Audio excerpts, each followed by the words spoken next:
The invitation wasn't a peace offering. It was a weapon. It lay on her simple wooden table, a square of shimmering gold paper in a world of worn wood and faded linen, and its very presence felt like a violation. Isla traced the elegant script of her name with a trembling finger. Lyra's handwriting. Of course it was.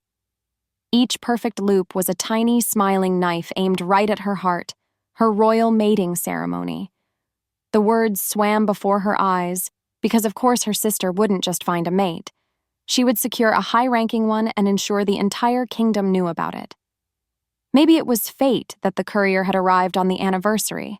The 5-year anniversary of the day her own world had been shattered, 5 years since the future Alpha King Aldrich had looked her in the eye and spoken the words that had become the soundtrack to her nightmares.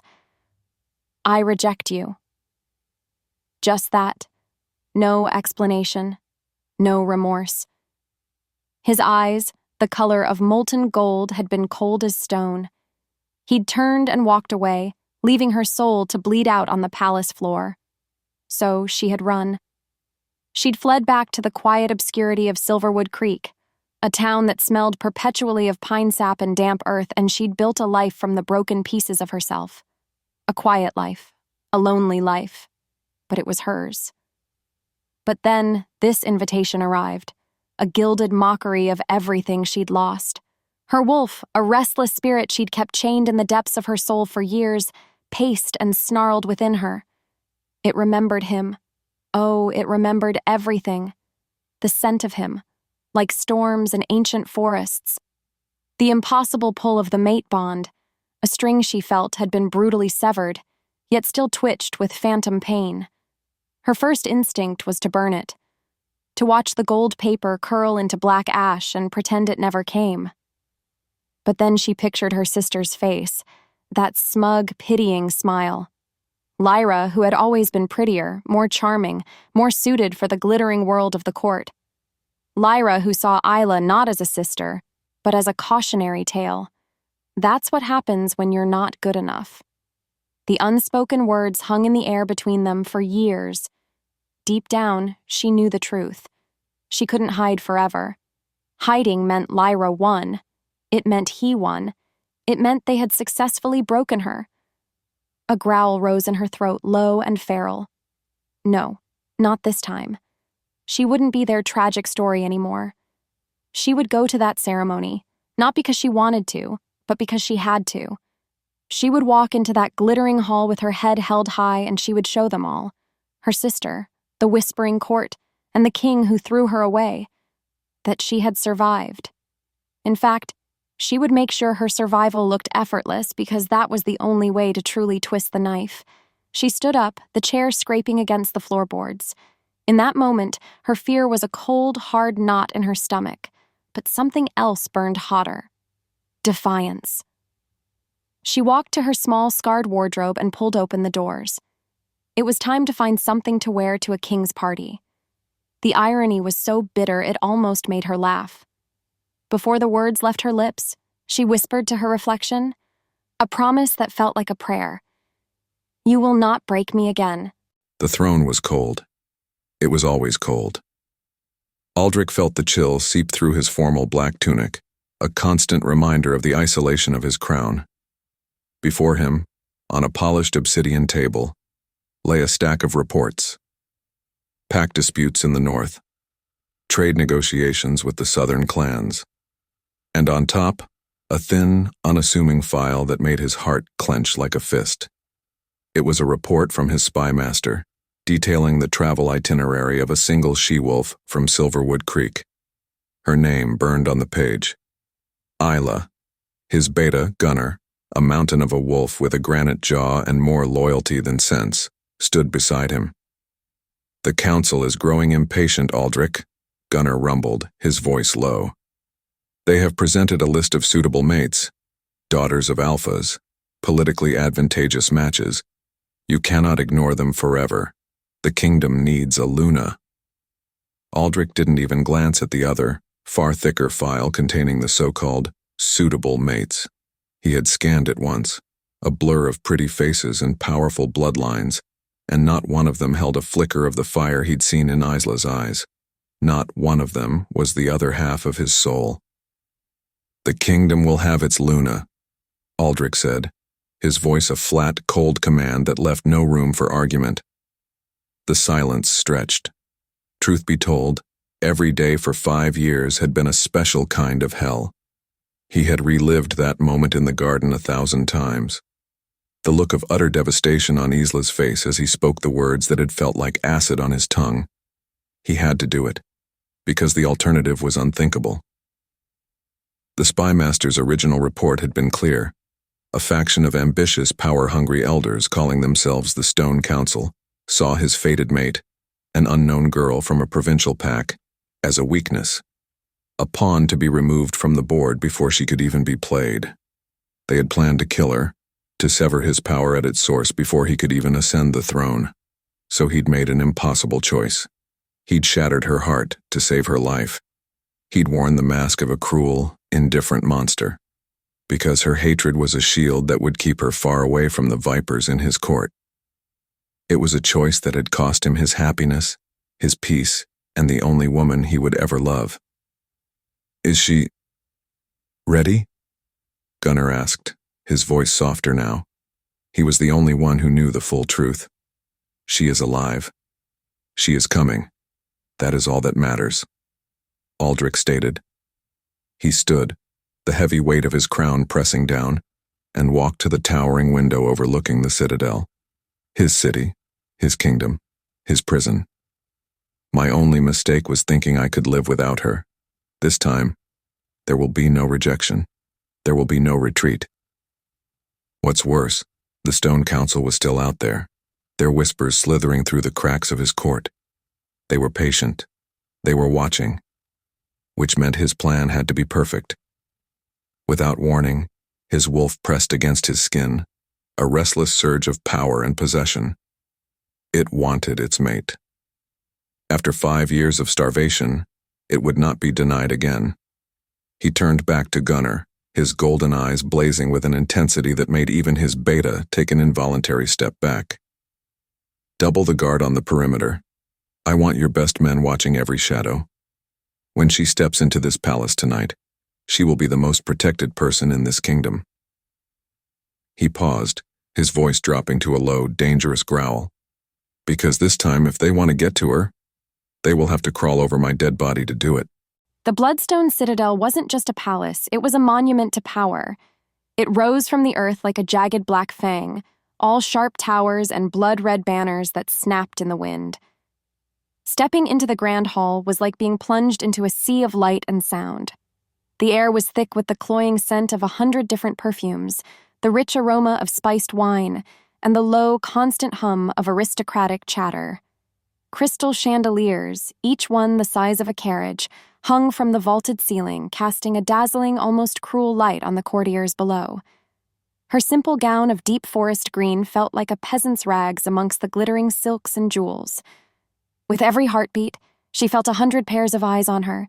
She saw the whispers, the pointed fingers, the faint, pitying smiles.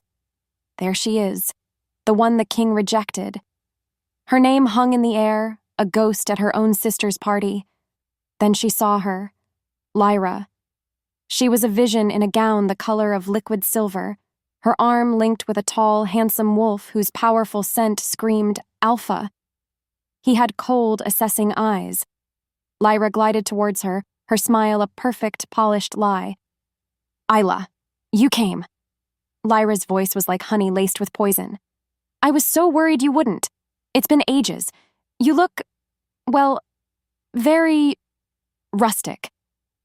Before she could form a reply, her sister's mate spoke, his voice smooth and deep. "So you are the infamous Isla. Lyra has told me so much about you." He didn't offer his name. He didn't need to. He just looked at her, and she felt like a bug under a lens. The air thickened. Isla just smiled, a small, sharp thing. "And she's told me nothing about you. Funny that." Lyra's smile tightened at the edges. But before the tension could break, a hush fell over the hall. It started as a ripple and became a wave of silence, washing over the crowd until the only sound was the distant music. In the span of a breath, everything changed. The great oak doors at the far end of the hall swung open. Trumpets blared, a sound that shot straight through Isla's chest. A herald announced, his voice booming, "Presenting His Royal Majesty, the Alpha King, Aldrich." Her breath caught. Her heart hammered against her ribs, a frantic drum against the sudden roaring silence in her ears. No matter how hard she tried, she couldn't prepare for this. She didn't know what scared her more, the man he had become, or the boy she remembered. As if pulled by a string, her head turned. And she saw him. He was no longer the prince she had known. He was a king. Taller, broader, with a harsh, beautiful face carved from granite and command. He wore a crown of black iron that looked like a circle of thorns, and his eyes were the same molten gold. Her soul answered. As if the world narrowed to just the two of them, those golden eyes scanned the crowd, dismissing every face, every curtsy, every hopeful glance. And then they found her. Time stood still. The moment their eyes locked, the phantom bond she'd thought was dead roared to life, a searing hot fire that ripped through her veins. He started walking, directly towards her. The crowd parted before him like a wave before the prow of a ship, their whispers dying in their throats. With every step he took, her world tilted. He wasn't stopping. He wasn't slowing down. Her wolf pressed forward, a primal scream of recognition, of longing, of fury. And she let it happen. He walked. The music, the gasps, the frantic whispers of the court, they were all just noise, a distant roar on the edge of his senses. In fact, the entire world had narrowed to the space between them, a path paved with 5 years of silent agony and regret. Her scent, her scent was the same. Wild lavender and defiant resilience, and it was a homecoming his soul had been starved for. Her eyes, the color of a stormy sea, were wide with shock, then confusion, then a familiar heartbreaking fury. He saw the exact moment her memories caught up with her present. Good. He needed her angry, because anger was a shield, and she was going to need one.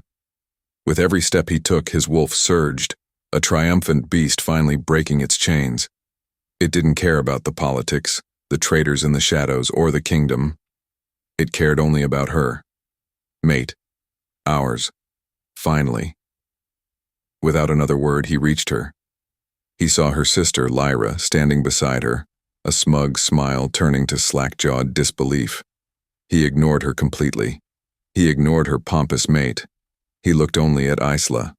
The bond between them, a living thing he had tried to starve, pulsed with a violent, undeniable heat. He could feel her pulse racing, her breath catching in her throat. In the stillness that followed, he let the entire world see where their king's attention lay. Before she could move, before she could find her voice to curse him or run, he spoke. His voice was not the soft tone of a lover, but the iron command of a king making a decree. It thundered through the silent hall, a sound of absolute finality. Mine. What followed was chaos. A collective gasp rippled through the court.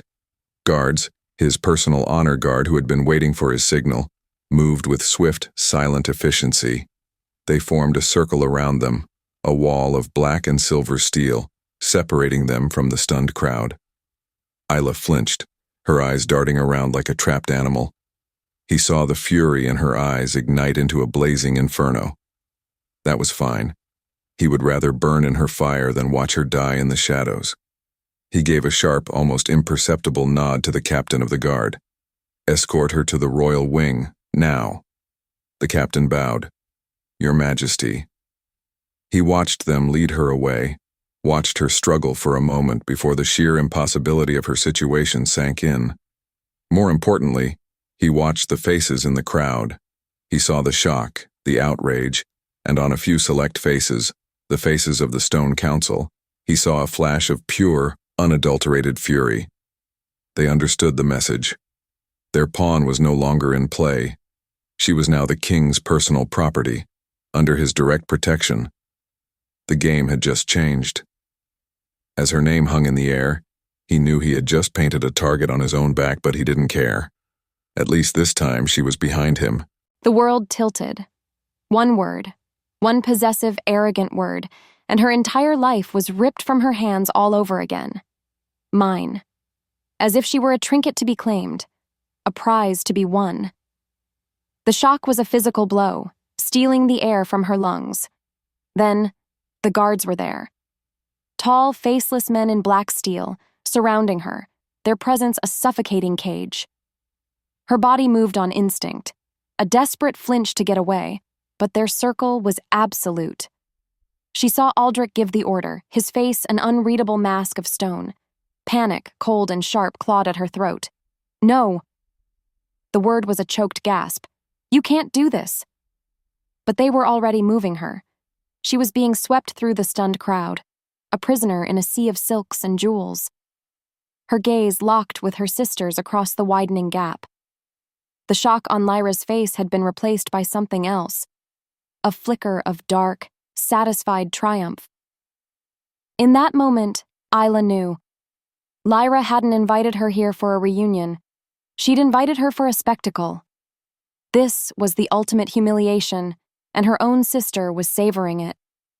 To make things worse, she felt utterly, completely alone. The guards' hands were firm on her arms, not rough but unyielding.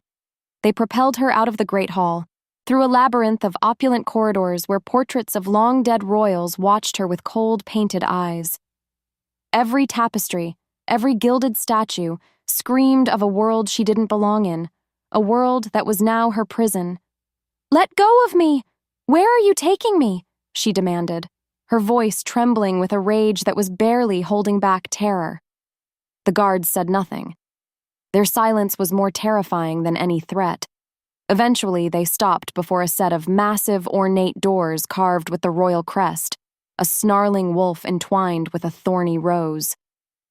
One guard produced a heavy iron key and unlocked it. They guided her inside and then retreated, their footsteps echoing down the hall. Before the words left her lips to scream, the heavy doors slammed shut. The sound of the bolt sliding home was like a death sentence. The silence that followed was absolute. Her breath hitched, her chest ached. She was trapped. The suite was beautiful, a prison of breathtaking luxury. A fire crackled in a marble hearth. A massive bed was draped in velvet the color of spilled wine. But the windows were barred with elegant wrought-iron scrollwork, and the door had no handle on the inside. As the echo faded, she pressed her hands against the cold, unmoving wood, the reality of her situation crashing down on her. She wasn't a guest. She wasn't a potential mate. She was a captive. And her jailer was the one man she had sworn she would never trust again. She didn't know how long she stood there, her thoughts spinning in a dizzying circle of rage and fear. Moments later, maybe an hour, she heard it. The scrape of a key in the lock. Her entire body went rigid. Her wolf stirred, a low growl rising in her throat. She backed away from the door as it swung open, her heart pounding a frantic rhythm against her ribs. And there he was. Aldrich. He stepped inside and closed the door behind him, the soft click echoing in the tense silence. He wasn't wearing his crown now, and his formal tunic was unbuttoned at the collar. He looked less like a king, and more like the man she remembered. A dangerous, beautiful storm she had foolishly once believed she could survive. The air thickened with his scent, and her bones remembered him on a level she couldn't control.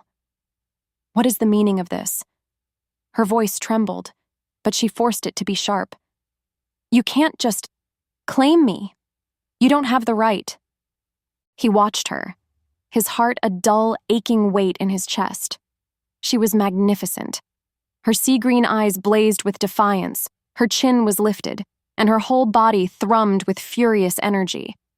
She looked like a cornered wolf, ready to fight to the death. He loved her for it, and he hated himself for what he had to do. Because of that, he had to be the villain one more time. "Don't I?" he asked, his voice deliberately cold, devoid of the emotion tearing him apart. "I am the king. I have every right." "You lost that right 5 years ago," she shot back, taking a step forward. "You rejected me. You threw me away. Or did you forget? Forget? The word was a bitter laugh in his mind, as if I have known a single moment of peace since that day. Instead, he kept his face a mask of indifference. Circumstances have changed. I haven't, she insisted, her voice cracking. I still hate you, so you can open that door and let me go. Let me go back to my life. The space between them burned. He took a slow step towards her, and then another. He saw her flinch but hold her ground. He had to get closer, because he needed to see in her eyes if she would believe even a fraction of what he couldn't say.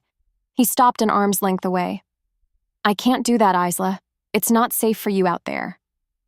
Not safe? She let out a humorless laugh. You're the only one I'm not safe from. You think I don't know what this is? This is about power. It's about showing your court that you can take whatever, whoever, you want. The accusation hung in the air, heavy and poisonous. Something inside her shifted. His eyes. Beneath the cold authority, she saw something else flicker in their golden depths. A flash of profound, soul-deep pain. It was there and gone in a heartbeat, so fast she thought she might have imagined it. The moment their eyes locked, her wolf whined softly, confused by the warring signals, the scent of her mate, the threat of a captor.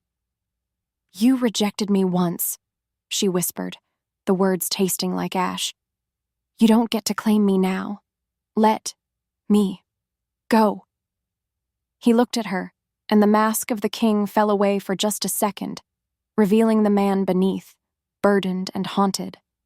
In the quiet that followed, his voice was raw, a gravelly echo of the boy she once knew. That was the greatest mistake of my life, he said, his gaze unwavering. And I will not make it again. Before either could speak, he turned and walked out, leaving her alone once more as the bolt slid home, sealing her in with his devastating, unanswered words. Come morning, silence was the first thing she noticed. A thick, oppressive silence that was nothing like the gentle quiet of her cottage in Silverwood Creek. This was the silence of a tomb, heavy and watchful. Aldrich's final words from the night before echoed in the quiet, a confusing mix of regret and possession that she desperately wanted to ignore. The greatest mistake of my life. Her wolf paced restlessly inside her, torn between the fury of a captive and the undeniable pull of her mate's torment.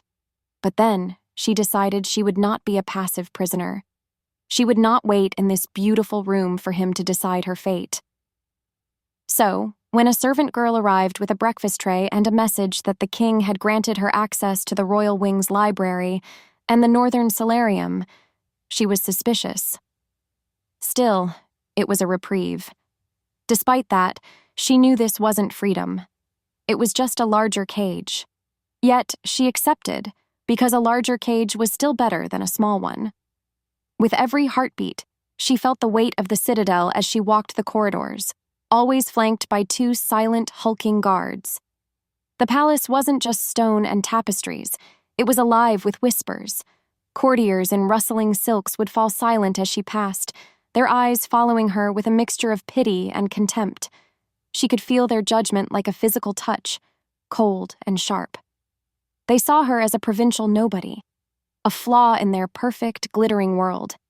In fact, it was in the library, a vast cavern of a room that smelled of old leather and beeswax, that the whispers found a voice. She was reaching for a book of old pack histories when she heard them. Two nobles, partially hidden by a towering shelf. An older she-wolf, dripping with jewels and disdain, and a pompous, graying male. A provincial distraction, the woman sneered, her voice a low hiss. He shamed himself by ever acknowledging her, and he shames the throne by bringing her back. A king's mate should be a pillar of strength, not a stain. Patience, Lady Alara, the male murmured. A stain can be washed away. The king is powerful, but he is not immune to weakness. And this girl, she is his greatest weakness. Her blood ran cold. This wasn't just gossip. This was something else. This was political. This was dangerous. Before she could move, Lady Alara turned, her cold, reptilian eyes locking with Isla's. There was no surprise in her expression, only a look of pure, unadulterated loathing, a look that promised pain. It was a declaration of war. Without thinking, Isla took a step back, the book of histories slipping from her fingers and thudding onto the plush carpet. The sound was like a gunshot in the silent room. Lady Alara's lips curved into a cruel, knowing smile before she turned and glided away. In that moment, Isla knew Aldrich's vague warnings about her safety might not have been a lie after all, which was a thought more terrifying than any cage. Meanwhile, in the damp, chilled catacombs beneath the citadel, Aldrich stood in the shadows. This was his true throne room, not the gilded chair upstairs, but here, in the darkness where secrets were currency and information was power. Across from him stood Gunnar, his face a grim mask. "The attempt was made less than an hour ago," Gunnar reported, his voice a low rumble that didn't carry. "It was poison, a rare, slow-acting variant of wolfsbane, slipped into the wine decanter sent for her lunch." The air thickened. Aldrich's hands clenched into fists at his sides, his knuckles white. The stone around them seemed to vibrate with the force of his contained rage. His wolf clawed at the inside of his skin, a feral beast demanding blood. They touched what is ours. They tried to harm her, rip them apart. "The taster," Aldrich's voice was dangerously quiet. "He'll live, but barely." He identified the kitchen boy who brought the decanter up from the cellars. Gunnar paused, his expression hardening. "The boy is dead. Took his own life before we could question him. A loose end, tied up neatly. To make things worse, this confirmed his deepest fear. The Stone Council wasn't just watching anymore, they were acting. They were testing his defenses, seeing how close they could get to her. He had given her a sliver of freedom, and they had immediately used it as an opening to strike. He had been a fool to think they would wait. "They are more brazen than I thought," Aldrich growled, the sound ripping from his chest. "They did this inside my own palace, under my nose." "We should tell her," Gunnar urged. "Aldrich, she needs to understand the danger she's in. She thinks you are the enemy." Aldrich slammed his fist against the cold stone wall, the impact echoing in the small chamber. "And what good would that do? She doesn't trust me. The truth, coming from my lips, will only sound like another manipulation, another lie designed to control her. She has to believe it on her own." That's why he couldn't afford any more risks. He had to protect her from them even if it meant she would hate him for it. As a result, he knew what he had to do, and he loathed himself for it. The brief taste of freedom he'd granted her was now over. The gilded cage had to become a fortress, and he, its warden.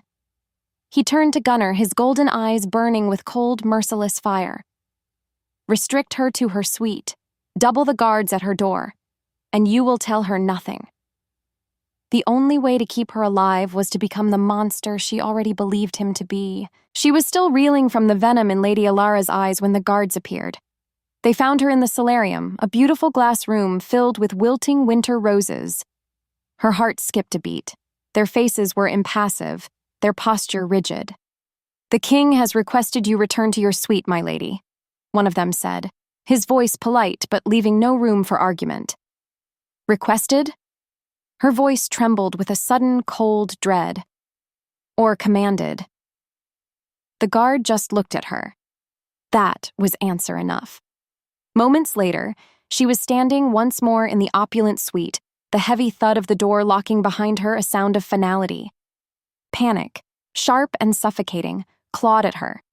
He had given her a glimpse of the sky only to throw her back into the dark. The cruelty of it was breathtaking. Any flicker of doubt she'd had about his motives was instantly extinguished, replaced by a roaring blaze of betrayal. He wasn't her protector. He was her jailer. This wasn't a sanctuary. It was a cage. This wasn't for her safety. It was for his pride. But then, a new thought, colder and sharper than the rest, cut through her rage. The king is powerful, but he is not immune to weakness. And this girl, She is his greatest weakness. The words of the noble echoed in her mind. What if this wasn't about her at all? What if she was just a pawn in some sick game he was playing with his enemies? The thought made her feel sick. Without warning, a servant entered through a second, smaller door she hadn't noticed before, carrying a silver tray laden with her evening meal. The aroma of roasted duck and spiced pears filled the room, a scent so rich and comforting it felt like a personal insult. The servant set the tray down, bowed, and left, locking the door behind her. Isla stared at the food. A feast for a prisoner, an offering from her captor. Her stomach churned. A growl rose in her throat, low and feral. Her wolf, which had been confused and wary, was now pure, untamed fury. She would not be his well-fed pet. She would not be his pampered pawn. She would not bend. In a single fluid motion, her body moved on instinct. She shoved the small table, sending the silver tray crashing to the floor. The porcelain plate shattered. The silver goblet clattered across the marble, spilling dark red wine like blood. The sound was a satisfying explosion in the suffocating silence. She stood there, in the middle of the wreckage, her chest heaving, her fists clenched at her sides. Let him see. Let him see what his precious, protected prize thought of his gilded cage. She would not make it easy for him. She would fight him with the only weapon she had left, herself. Gunnar brought him the report an hour after the incident. He didn't need to read the words on the parchment. The grim set of his beta's jaw said everything: smashed porcelain, spilled wine. A meal meant to nourish her, instead used as a weapon of defiance. Aldrich stood by the hearth in his private study watching the flames dance and writhe. A part of him, the primal wolf, felt a surge of dark pride. She was a fighter. She would not be tamed, would not be broken. That was the very fire that had called to his soul from the moment he first saw her. But then the king in him felt the cold grip of failure. To make things worse, his strategy was a disaster. He was trying to protect her by force, but he was only succeeding in crushing her spirit. He was turning the one person he was trying to save into his bitterest enemy. Deep down, he knew the truth. This couldn't continue. She will starve herself before she accepts anything from my hand as a prisoner, Aldrich said, his voice a low rumble of frustration. He turned from the fire, his shadow long and menacing on the stone floor. Then you must stop treating her like one, Gunnar stated simply. Tell her the truth, Aldrich. The truth? Aldrich scoffed, the sound sharp and humorless. The truth sounds like a convenient lie because she has 5 years of pain telling her that I am the villain in her story. She will never believe my words alone. He paced the room, a caged king in his own castle. His every instinct screamed to go to her, to soothe her, to explain. But his every experience told him it would be a fool's errand. Instead, he sat at his heavy oak desk. He pulled out a piece of parchment and a quill, thinking maybe, just maybe, he could write it all down. Isla, I did it because I had no choice. I did it because they would have killed you. I did it because I couldn't bear a world without you in it, even if you were in it hating me. The words were ash in his mind. They were weak. They were pathetic excuses for the wound he had inflicted. Without another word, he crumpled the parchment in his fist and tossed it into the fire. He watched it blacken and curl into nothing. No. Words were not enough. Not for a wound this deep. As the last of the paper turned to ash, a new resolve hardened in his chest. A dangerous, desperate plan. Maybe it was fate, but in that moment he knew there was only one path left. He turned to Gunnar, his golden eyes blazing with a new, terrifying light. If she will not believe my words, he said, his voice a low, dangerous growl, then she will see the proof with her own eyes. The time for hiding was over. The risk of her hating him was nothing compared to the risk of losing her for good. Prepare an escort. Take her to the Chamber of Echoes. I will meet you there. She expected more guards, more threats, perhaps even Aldrich himself, coming to rage at her for her defiance. What she did not expect was for the door to open and for a guard to say, The king requests your presence. Please, come with us." Her heart hammered against her ribs. Every instinct screamed at her to refuse, to fight. But then she saw the look in the guard's eyes. It wasn't threatening. It was respectful. Something had changed. As if pulled by a string, her curiosity warred with her fear, and curiosity won. They led her not up towards the opulent royal levels, but down. Down into the cold, quiet depths of the citadel, into the very bones of the ancient castle. The air grew colder, smelling of damp stone and something else. Something that felt like old magic. They stopped before a simple, unadorned iron door. The guards opened it and stood aside, gesturing for her to enter. Her breath caught. She stepped across the threshold, and the door closed behind her, leaving her in a circular stone chamber lit by a single, softly glowing crystal in the center of the ceiling. The walls were covered in ancient, carved runes that seemed to hum with a faint energy. And he was there. Aldrich. He stood on the far side of the room, not as a king, but as a wolf waiting. The air thickened, charged with unspoken history. "Another prison?" she asked, her voice sharp, though it trembled slightly. "Is this where you bring all the girls who won't eat their dinner?" He saw the fear beneath her anger, and it was like a knife in his gut. He had done this to her. He had taught her to expect cruelty from him.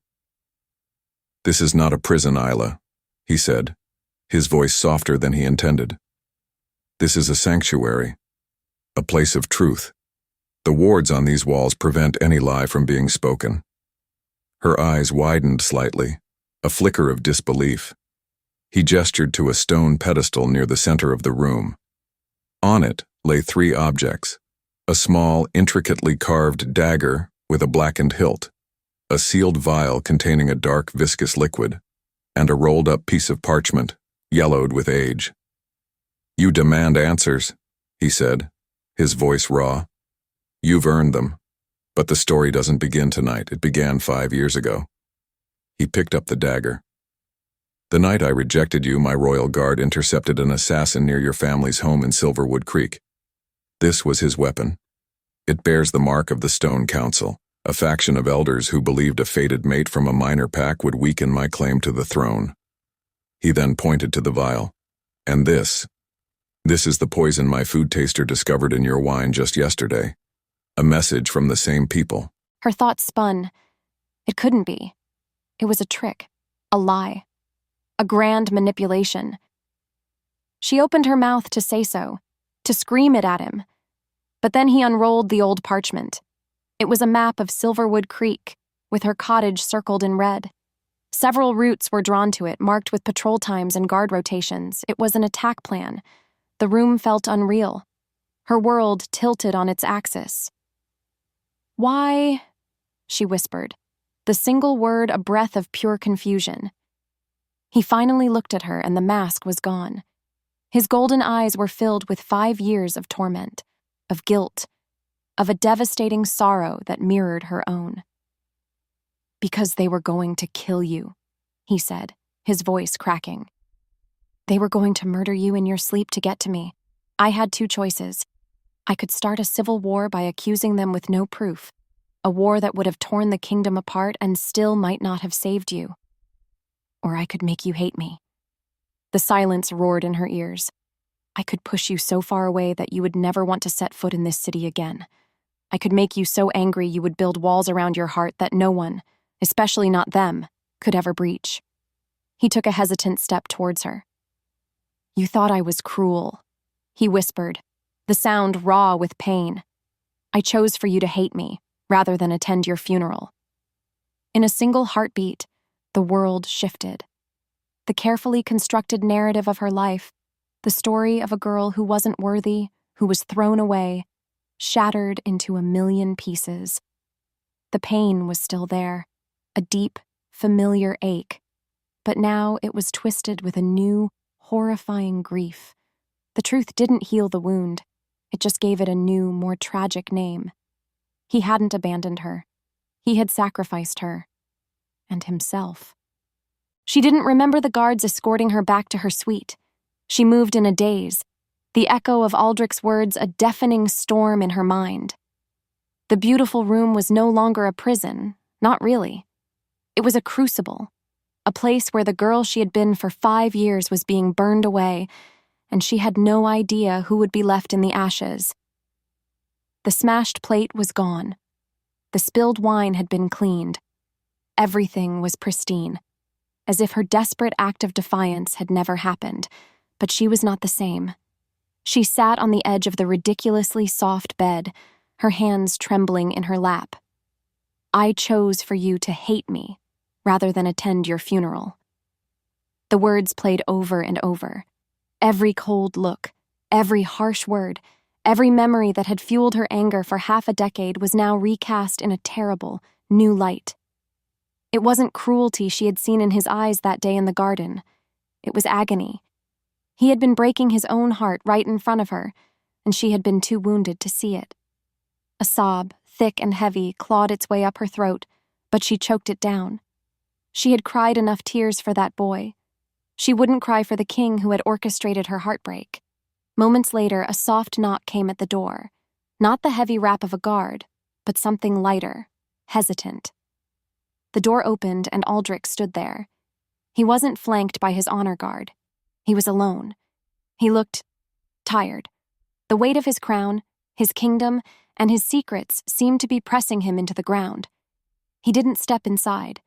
He just stood in the doorway, his golden eyes searching her face. "Isla," he began, his voice quiet. "Don't," she whispered, shaking her head. "Don't say you're sorry. I don't think I could bear that." He nodded slowly, accepting her terms.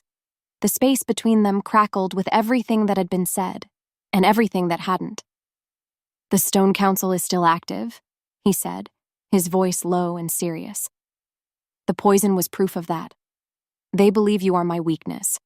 I need to prove that you are my strength. But I can't do that if we are enemies." He paused, and for the first time, he sounded vulnerable. "I need your help." Her breath hitched. This was it. A new choice. She could retreat back into her anger, into the familiar pain that had been her shield for so long. Or she could step into this new, terrifying reality. A reality where he wasn't her enemy. A reality where the real monsters were still hiding in the shadows.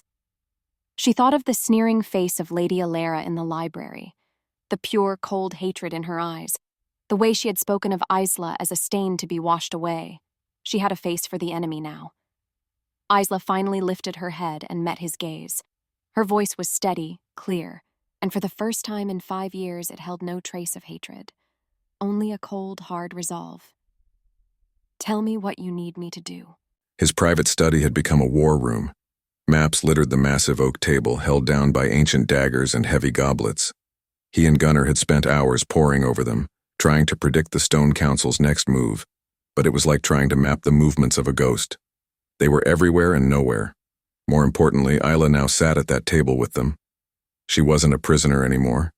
She was a strategist, her presence a quiet, intense storm in the center of his world. She listened, her brow furrowed in concentration, her sea-green eyes sharp and intelligent. With every passing moment, he saw the Luna she was born to be, and the sight was both a profound joy and a sharp, twisting pain, because he was the one who had to ask her to walk into the fire. "They're too careful," Aldrich said, his voice a low growl of frustration, as he stabbed a finger at the map. "They use dead men and whispers. My spies can't get close enough to identify the whole council. They only act when they feel they have an advantage. And their advantage is me." Isla finished, her voice soft but not weak. Her gaze met his across the table, and he saw no fear in her eyes, only understanding. His wolf clawed at his insides.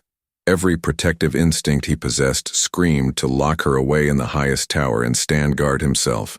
Yet the king knew that was a fool's plan. That's why he had to propose the unthinkable. "They see you as my weakness," he began, his voice tight. "We need them to continue to believe that. We need to give them an opportunity they think is too good to pass up." Gunnar shifted, his unease a palpable force in the room. Aldrich, you cannot mean to use her as bait. It's the only way, Aldrich said, his eyes never leaving Isla's. He had to lay the entire ugly truth at her feet. We will create a scenario, a moment where you appear vulnerable, isolated. The palace library, perhaps. It is large, with many alcoves for an ambush. He hated the words even as he spoke them. They will send someone not to kill you outright. That would be too obvious now, but to abduct you, to take my weakness hostage. The silence stretched, thick and heavy with the weight of his request. He was asking the woman he'd already shattered to put her life in his hands. He was asking for a level of trust he knew he hadn't earned. Truth be told, he expected her to refuse. He expected the anger to return, for her to accuse him of using her as a pawn. Instead, she just held his gaze, a long, searching look that seemed to see right through the king and into the soul of the man beneath. They think I am your weakness, she said, her voice a quiet echo of his own words. It's time we showed them that a queen is the most dangerous piece on the board. She stood up, her small frame radiating a strength that humbled him. When do we begin? The library was silent. Not the peaceful quiet of study, but a tense, watchful silence that felt like a living thing. Its breath held in anticipation. Isla ran her fingers over the spine of a leather-bound book, the scent of old paper and dust filling her lungs. But she wasn't reading. She was a lure on a hook, cast into dangerous waters, and she was waiting for the sharks to circle. Her pulse hammered a frantic rhythm against her ribs.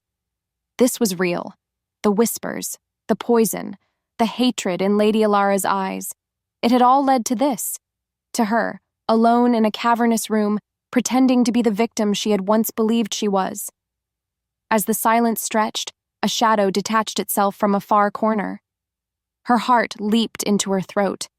But then, the shadow moved into a sliver of moonlight from a high window, and she saw it was him. Aldrich. He moved with a predator's grace, silent and sure. He wasn't supposed to be in here. The plan was for him to be watching from a hidden observation post with his guards. "What are you doing?"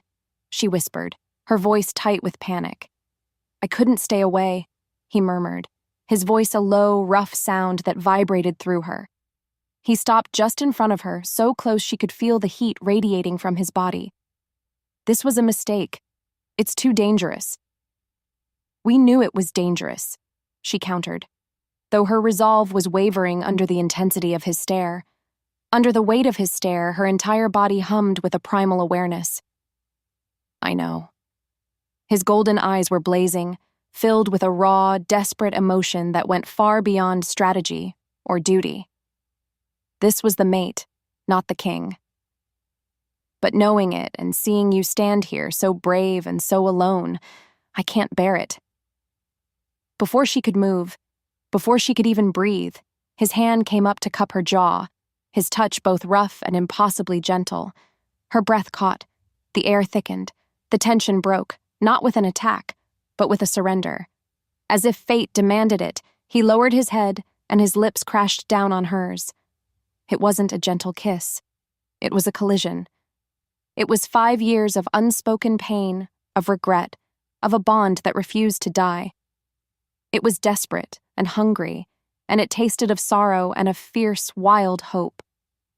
Her body moved on instinct, her hands coming up to grip his tunic as she kissed him back with all the fury and longing she had kept locked away. As fire bloomed beneath her skin, she felt his control snap, a low growl rumbling in his chest as he pulled her flush against him, staking a desperate, hungry claiming. Between one breath and the next, a floorboard creaked behind them. They broke apart, gasping, their eyes wide. A shadow detached itself from the shelves. No, 2 shadows, moving with unnatural speed. In the hand of the first, a silver dagger glinted in the moonlight. In that single heartbeat, the world shifted from a stolen, passionate moment to a fight for their lives. A possessive roar tore from his chest, a sound not of a king but of a primal beast defending its mate. Without thinking, he shoved Isla behind him, his body a living shield. The first attacker, a lean wolf in a librarian's cloak, Lunged, the silver dagger aimed straight for his heart. Aldrich sidestepped, his arm shooting out to catch the man's wrist, the crunch of bone echoing in the silent library. He twisted, using the man's momentum to slam him into a heavy oak shelf.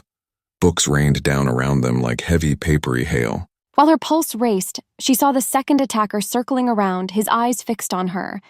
He was bigger, slower, but no less deadly. Fear tried to paralyze her, to turn her back into the helpless girl she once was. But then she saw the look in Aldrich's eyes as he fought, a savage, desperate focus on keeping her safe. That look ignited something in her. No, she would not be a liability. She would not be the weakness. Her body moved on instinct. He disarmed the first assassin with a brutal efficiency, but the second one was almost upon Isla. He started to move towards her, but the first man recovered, pulling a second, smaller blade. "Isla!" he roared, a desperate warning. He was too far away. He wouldn't make it in time. To make things worse, a chilling sense of dread washed over him, a horrifying echo of the helplessness he'd felt 5 years ago. She didn't scream. She didn't cower. As the big man lunged for her, she dodged to the side, her heart pounding.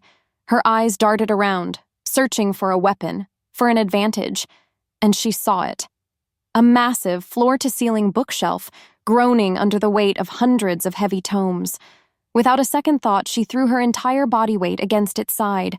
It groaned, tilted, and then with a sound like thunder, it crashed down, burying her attacker in an avalanche of wood and leather-bound paper.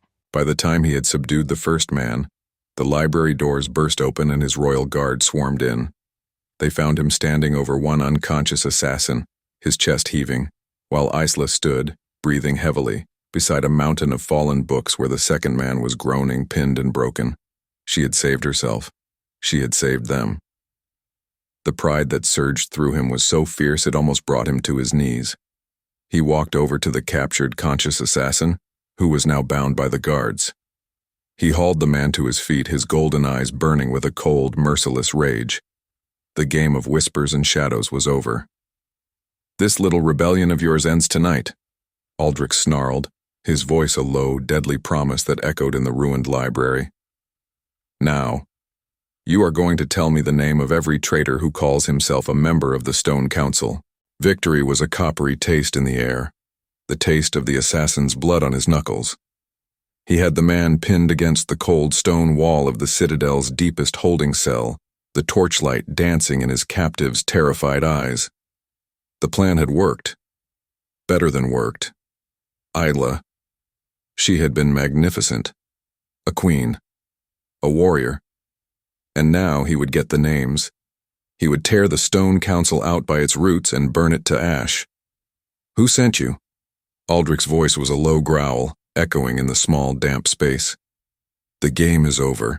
Give me the names and I might let you live to see another winter." The man trembled, his eyes darting past Aldrich towards the darkness. I cannot." "You can," Aldrich snarled, leaning in closer, his scent thick with dominant, unrestrained power. "You will tell me about Elder Valerius. You will tell me about Lady Alara. And you will tell me every other snake hiding in my court." The assassin's will was crumbling. He opened his mouth, a confession trembling on his lips. But then, the heavy iron door to the cells burst open. Gunnar stood there, his face pale, his breathing ragged. "Aldrich, you must come. Now." "I am busy," Aldrich snapped, not taking his eyes off his prisoner.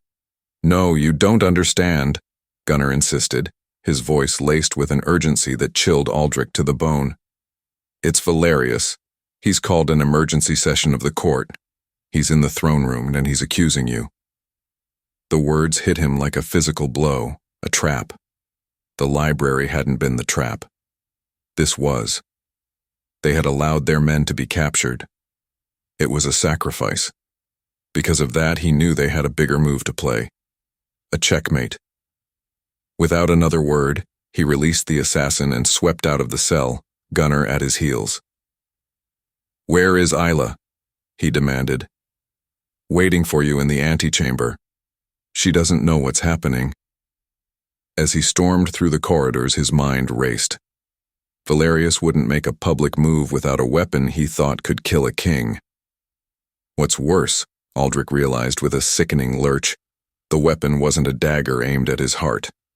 It was a lie, aimed at hers. As he saw Isla waiting, her face filled with a nervous but hopeful light, a cold dread settled deep in his bones. He was leading her not to a victory, but to her own execution. She walked into the throne room at Aldrich's side, and for the first time, she didn't feel like an outsider. She felt like his partner. Her heart beat a steady, strong rhythm. This was it, the moment the traitors were brought to justice. But the room was wrong. The air was thick with a hostile, charged energy that crackled on her skin. The courtiers weren't looking at the throne with respect. They were looking at Aldrich with accusation. And standing before the great carved throne, in the king's space, was a man.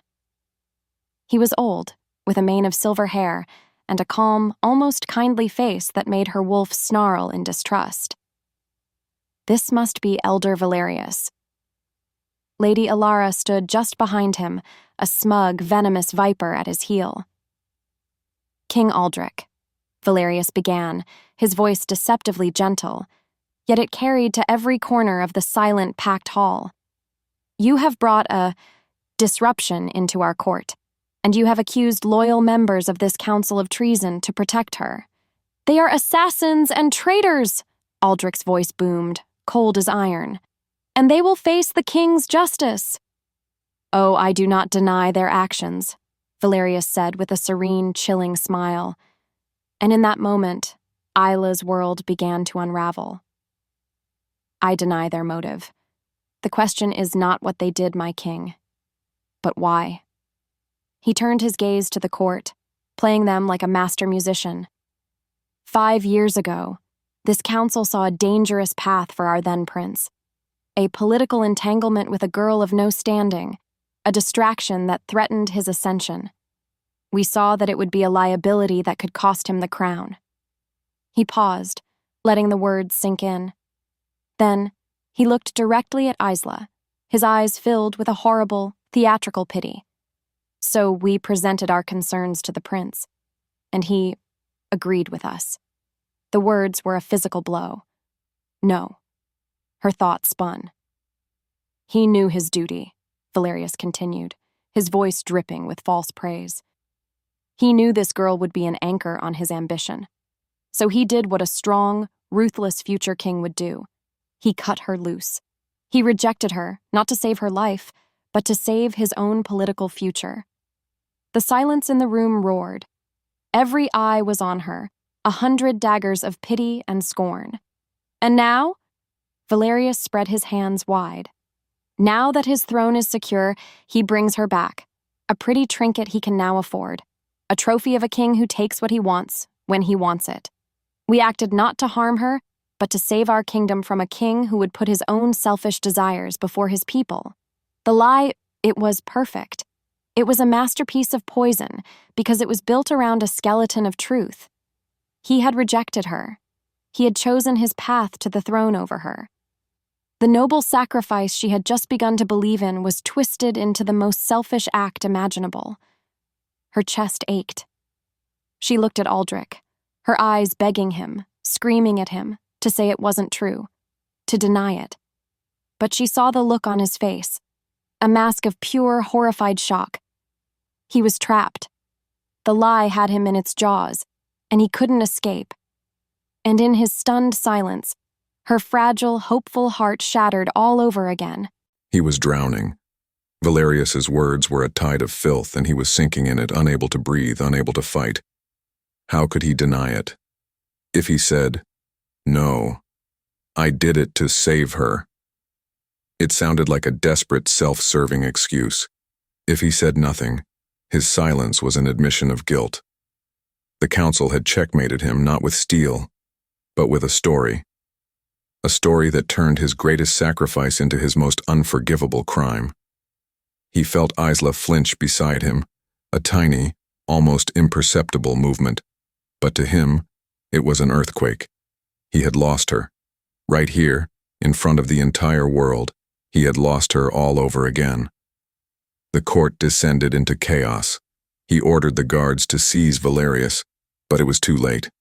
The damage was done. He escorted a silent, trembling Isla back to the royal suite, the walk a journey of 1,000 miles through a haze of failure. Once inside, the door shut, and the silence was more damning than any accusation. "Isla," he started, his voice a raw whisper. "It's not what he said. It's a lie." She turned to face him, her body numb, her heart a cold, dead stone in her chest. "Is it?" she asked, her voice hollow.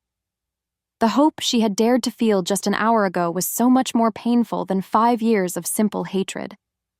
"He said you saw me as a liability to your throne, did you?" "Yes, but not in the way he said you chose your crown over me, did you? To protect you, did you?"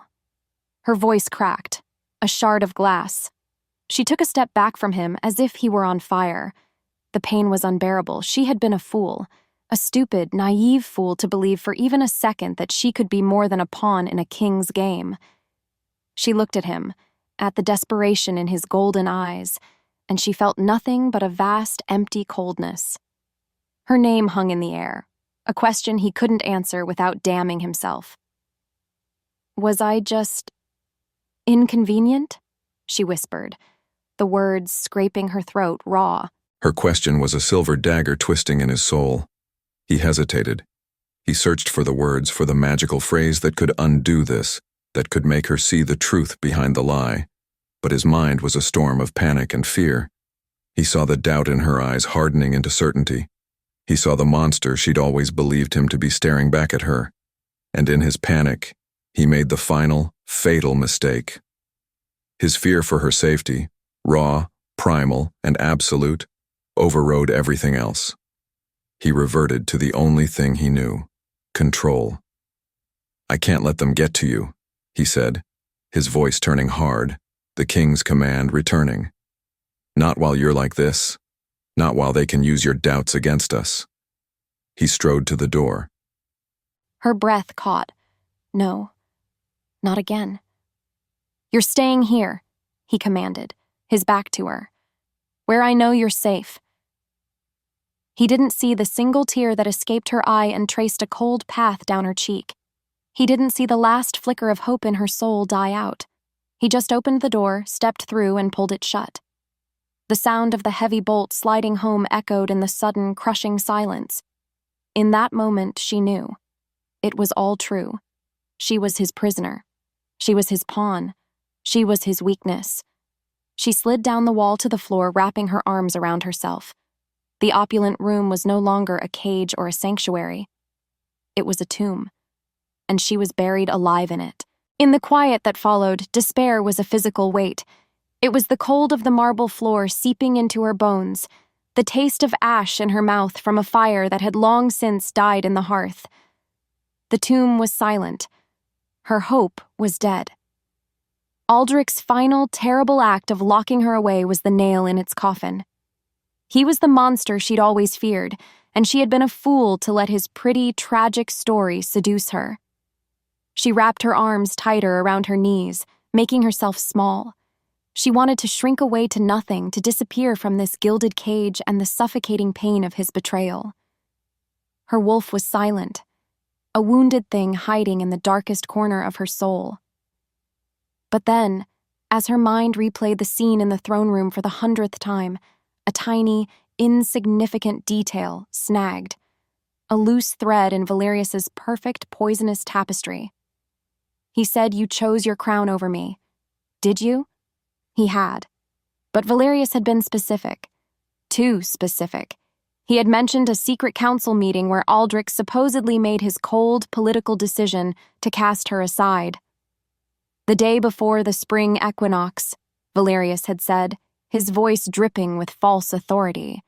The spring equinox. The date hung in the air, a ghost of a memory. Her thoughts spun, pushing through the fog of her grief. As if pulled by a string, her hand went to her throat, to the place where a chain used to lie. The day before the spring equinox. That was the day Aldrich had found her in the woods behind her cottage. He hadn't been a prince then. He'd just been a boy with eyes like a summer sunset. And he'd given her a gift. A small wolf pendant, carved by his own hand from a piece of fallen oak. It had been clumsy and imperfect, and she had treasured it more than any jewel. It was a secret, personal thing, a promise whispered between two souls, not a political move. The lie had a flaw. Something inside her shifted. A man planning to ruthlessly discard his mate for political gain doesn't spend hours carving a clumsy, heartfelt token the day before. The two realities could not exist at the same time, which meant one of them was a lie. And it wasn't her memory. A flicker of anger, hot and sharp, cut through the cold despair. It was the first warmth she'd felt in hours. They had not just lied, they had been sloppy. They had underestimated her. They thought she was just an emotional, heartbroken girl. They never imagined she would think, that she would remember. In a single heartbeat, the world shifted.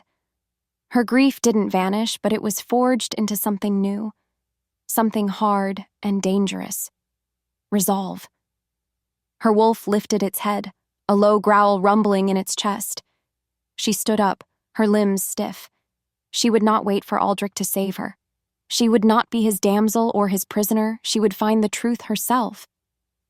Her eyes scanned the room, no longer seeing a cage but an obstacle course, and she remembered. Earlier, when the fire had been roaring, she'd noticed it. A single stone in the hearth that was a slightly different color with a faint draft coming from its edge.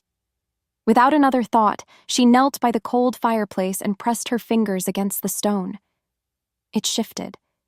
It gave way, revealing a dark, narrow opening. A servant's passage. The citadel had its secrets, and so did she. Before the words left her lips, she whispered into the darkness, a promise to the men who thought her weak. You have no idea who you're dealing with. He was losing. He sat in his study, the weight of his crown, his kingdom, and his failure pressing down on him until he could barely breathe. Gunnar stood by the window, a silent, disapproving statue. You should not have locked her in, Gunnar said, finally breaking the suffocating silence. I had to keep her safe. Aldrich slammed his fist on the table, the maps rattling. You had to trust her, Gunnar countered, his voice rising. What Valerius did in that throne room, that was an act of war, and you left your greatest warrior, your queen, disarmed and alone. You proved him right, Aldrich. You treated her like a weakness. The truth of the words was a physical blow. He had panicked. He had reverted to the only strategy he'd known for 5 years, control. And in doing so, he had destroyed the fragile bridge of trust they had just begun to build. He had to fix it. He had to go to her, to get on his knees if he must, and beg her to believe him. He stood, his resolve hardening. You're right, he said, his voice raw. I was a fool. He started for the door, his destination clear. He would go to the holding cells. He would drag the assassin out and make him confess the truth in front of her, whatever it took. The secret passages were cold and smelled of dust and rats. She moved silently, a shadow in the citadel's hidden veins, her heart a steady, determined drum. She didn't know where she was going, only that she had to get answers. Her goal was the one person who couldn't lie, the one person whose motives were clear, the captured assassin. If anyone knew the full truth of the council's plan, it was him. She emerged behind a tapestry depicting a great wolf hunt, just down the corridor from the dungeons. The air was colder here, heavy with the scent of fear. 2 guards stood at the main door. She couldn't get past them, but as she watched, another figure came striding down the hall, his face a mask of grim determination. Aldrich. Her breath caught. He was heading for the same place she was. As if fate demanded it, he stopped just before the door, his head turning as if he sensed her. His golden eyes widened as she stepped out from behind the tapestry. He saw her, and for a heartbeat he thought he was seeing a ghost. She was supposed to be locked in her room, broken and despairing. But the woman standing before him was not broken. Her eyes were not filled with tears, but with a fierce, burning light. The air thickened between them, a mixture of shock and 100 unspoken words. How did you, he stammered. Your prison wasn't built for me, she said, her voice low and steady. It held no accusation, no hatred, only an unnerving calm. She took a step closer. Valerius made a mistake. He mentioned a date, the day before the spring equinox. He didn't know you gave me a gift that day. A personal gift, not a political one.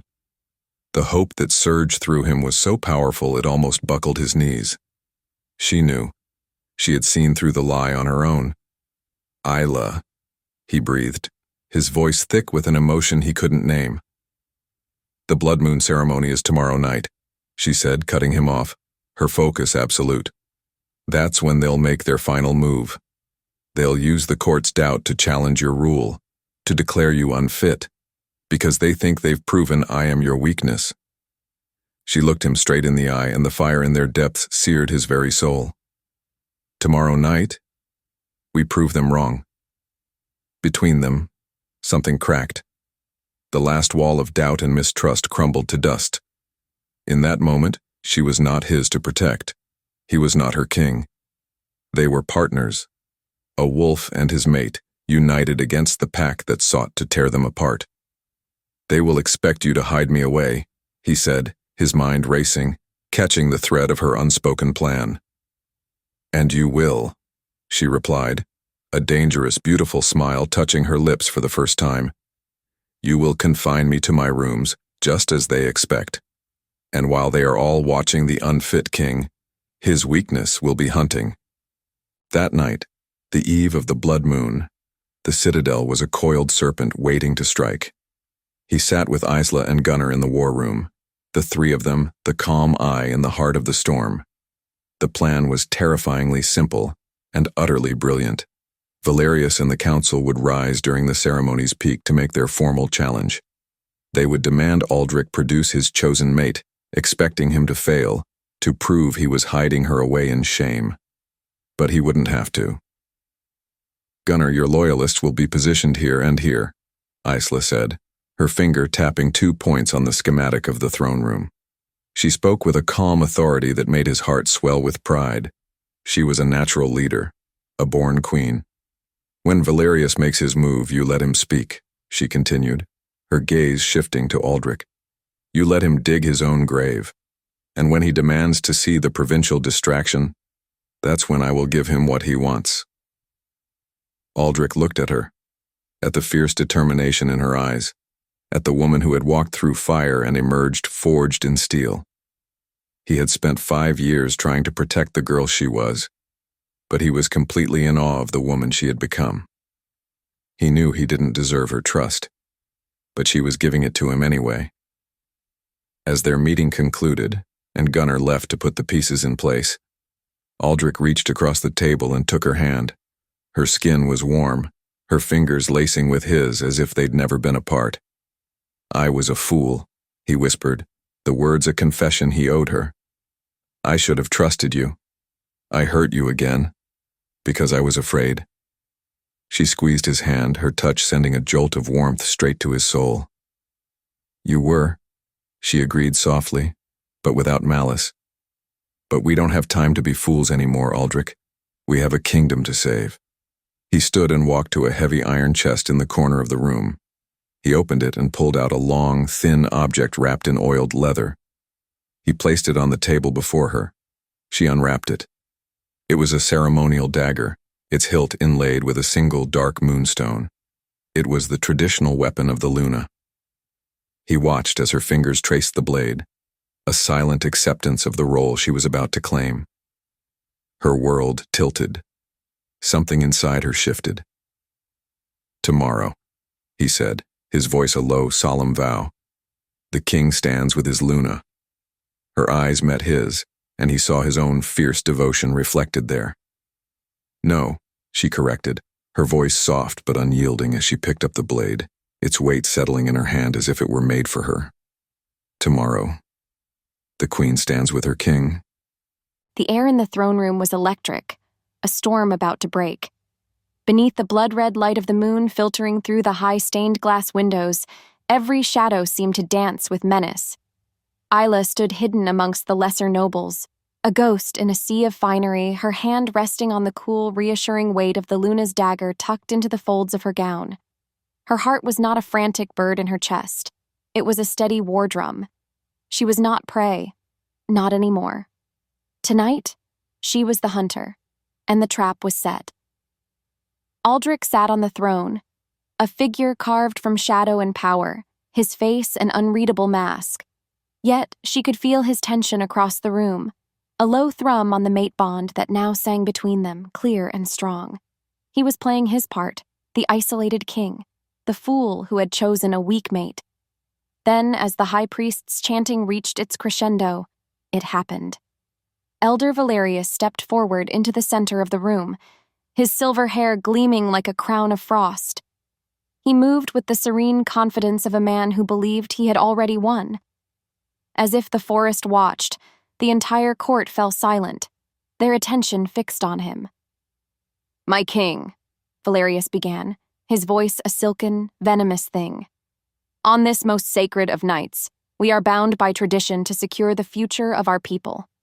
A future that requires a strong bloodline. A strong Luna." Aldrich's voice was cold iron. "Get to your point, Valerius." "My point," the elder said, turning to the assembled court, "is that our king has shown a grave weakness. He has brought a tainted presence into this court, a provincial distraction he once rightly cast aside. He has endangered us all for a foolish infatuation." Cries of outrage and agreement rippled through the council's supporters. Valerius raised his hands for silence. "I challenge you, Aldrich. I challenge your fitness to rule. Show us this mate you would place on the throne beside you. Show us the weakness you would make our queen." The demand hung in the air, a final killing blow. The court held its breath, waiting for the king to fail. But then a different voice cut through the silence. Clear, calm, and utterly unafraid. "You wish to see the king's mate, Elder Valerius?" As if summoned, Isla stepped out from the crowd. The nobles parted before her, their faces a mixture of shock and disbelief. She walked into the center of the floor, her simple gown a stark contrast to their jewels, her head held high. In the echo of his voice, she felt Aldrich's pride wash over her through the bond, a wave of pure, possessive warmth. "Here I am," she said, her voice ringing with a power she didn't know she possessed. He watched her, and his heart, a thing he'd thought was made of stone and duty, swelled until it filled his entire chest. She was magnificent. She was fire and steel, and a courage that humbled him to his very soul. Valerius was speechless, his perfect plan crumbling into dust before his eyes. "You speak of dates and political decisions," Isla continued, her eyes locked on the stunned elder. "You claim the king rejected me the day before the spring equinox because I was a political liability, but you made a mistake. You see, on that day he gave me a gift." Her voice softened, becoming personal, intimate, a story told just for him and for the entire world to hear. It was a small wolf, carved from oak wood. It was clumsy and imperfect and the most precious thing I had ever seen, because it was not the gift of a prince to a liability. It was the gift of a boy to the woman he loved. A gasp went through the court. The truth, so simple and so pure, was a light that burned away the shadows of Valerius's lie. "You didn't know that, did you?" Isla's voice turned sharp as a blade. "Because you were too busy plotting in the shadows. You were too busy hiring assassins." "Lies!" Lady Alara shrieked from beside Valerius. "She is a liar trying to save her own skin." "Is he a liar too?" Aldrich's voice thundered from the throne. On his signal, the great doors to the throne room burst open. Gunner strode in, dragging the captured, terrified assassin between two royal guards. The man fell to his knees. "Elder Valerius, Lady Alara, they lead the Stone Council," he choked out, his eyes wide with fear. "They hired us, they ordered the poison, it was all them." What followed was chaos. Valerius, his face a mask of pure fury, let out a snarl and lunged. Not for Aldrich, but for Isla. He pulled a hidden dagger, its silver blade gleaming under the blood moon. But before Aldrich could even move, Isla's own hand was a blur. The Luna's dagger was in her grip. There was a sharp clang of steel on steel as she blocked his strike. She didn't retreat. She didn't scream. She stood her ground, her eyes blazing with the fire of a wolf protecting its own. As her wolf stirred, Aldrich was on his feet. "Guards!" he roared, his voice the sound of breaking rock. "Seize them all, the traitors and any who stand with them. The rebellion ends now." His loyalists moved, a wave of black and steel, and the fight was over before it had truly begun. In the quiet that followed, the throne room was a tableau of shock. The last of the traitors were being dragged away, their curses and pleas echoing in the vast hall. The air smelled of sweat and fear and a sharp, clean victory. She stood there, breathing heavily, the Luna's dagger still clutched in her hand, its weight now feeling like a part of her. Her world tilted. The court was silent, all eyes on her. Not with pity or scorn now, but with a new, dawning awe. She looked up at the throne, at Aldrich. He wasn't looking at the traitors or his guards or his stunned court. He was looking only at her. His golden eyes were filled with an emotion so fierce, so profound, it stole the air from her lungs. He descended the steps of the dais, his movements deliberate, his gaze never leaving hers. The king of a nation, the most powerful alpha in the known world, walked through the ruin of his enemies and stopped before her. And then, he knelt. A collective gasp went through the hall. The sound of his armored knee hitting the marble floor was like a thunderclap. He took her hand, the one not holding the dagger, and raised it to his lips. "You were always my first choice, Isla," he said, his voice thick with an emotion that was for her and her alone. Yet he spoke for all to hear. "My only choice." Her breath caught. A tear she didn't know she was holding escaped and traced a hot path down her cheek. "I broke your heart to save your life," he whispered, his eyes pleading with her to understand. "Let me spend the rest of mine healing it." Without warning, he lowered his head to her shoulder, his touch reverent. Her soul answered. She felt the sharp, electric prick of his teeth against her skin at the curve of her neck. It wasn't pain. It was fire. It was light. It was a river of pure, golden energy pouring into her, snapping the last frayed threads of the old bond and forging a new one, whole and brilliant and unbreakable. The mark tingled, a permanent seal of his soul upon hers. Her wolf rose up, not with a growl, but with a triumphant, joyful cry that only he could hear. Later that night, the citadel was finally quiet. The traitors were in the deepest cells, the court was reeling, and his world, for the first time in 5 years, felt whole. He stood on the high balcony of the royal suite, the cold night air a balm on his skin. The blood moon was beginning to wane, its crimson light softening to silver. He felt her before he heard her. She came to stand beside him, a warm, solid presence in the cool dark. She wore one of his simple tunics, and she had never looked more beautiful. For a long time they just stood there, shoulder to shoulder, looking out over the sleeping kingdom. Their kingdom. "What do we do now?" she asked softly, her voice carrying on the gentle breeze. He turned to look at her, at the woman who had faced down assassins and traitors, the woman who had saved him from himself. He reached out and gently brushed a stray strand of hair from her face, his fingers lingering on her cheek. The new mark on her neck was a pale, shimmering silver in the moonlight, a testament to everything they had survived. Her instincts surged, and she leaned into his touch. "Now," he said, his voice a low, happy rumble as he drew her into his arms, burying his face in her hair and inhaling her scent. "Now, we rule." She wrapped her arms around his waist, holding him tight. Her chest ached, not with pain, but with a joy so vast it felt like it could fill the entire sky. In the stillness that followed, she knew she was finally home. The provincial girl, the rejected mate, the king's prisoner, they were all ghosts. Here, in his arms, under the silvering moon, she was just Isla, his Isla. And for the first time in a long, long time, that was more than enough. It was everything.